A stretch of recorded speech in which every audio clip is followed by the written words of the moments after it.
Kuyakning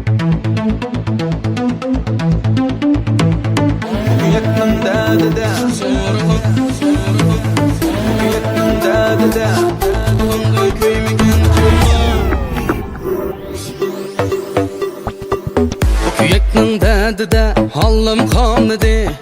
Zo'r gulga elchavatsam xabar kelmadi. Bu kuyakning dadida halim qolmadi. Zo'r xonga elchavatsam xabar kelmadi.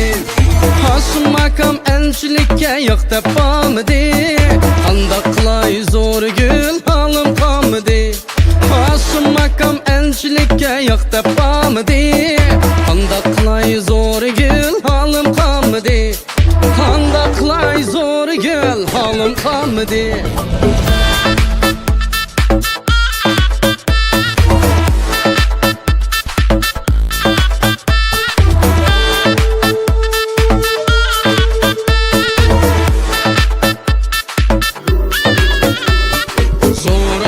Kuymagan kim bor?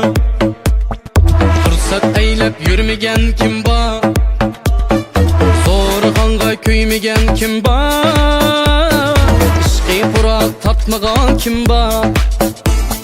Kuyganman ham shu azoblarda, o azobni tatmagan kim bor? Kuyganman ham shu puroqlarda, bu azobni tatmagan kim bor? Azaplarda yürümeyen kim var?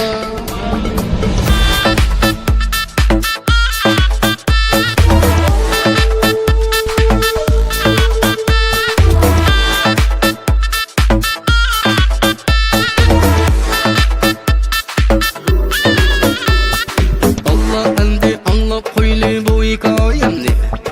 Her görgende korkup getimen şu sayemni. Tarikam deb yom qo'shlamdan zilva bir qizi bor. Shu qizga menda bir kuyak o'ti bor. Qarg'aylikning oldida, anjirlikning orqada, zo'r gul deb bir qizchaq bor bu uyimning yinida.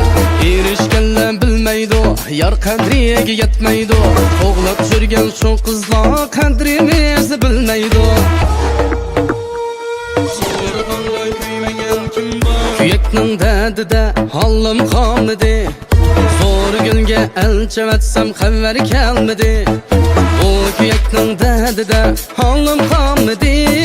Zo'r xonga elchavatsam xabar kelmadi. Hoshim makam elchilikka yo'q deb qolmadi. Qandoq qilay zo'r gul halim qolmadi. Hoshim makam elchilikka yo'q deb qolmadi. Qandoq qilay zo'r gul halim qolmadi. Qandoq qilay zo'r gul halim qolmadi. Qandoq qilay zo'r gul halim qolmadi.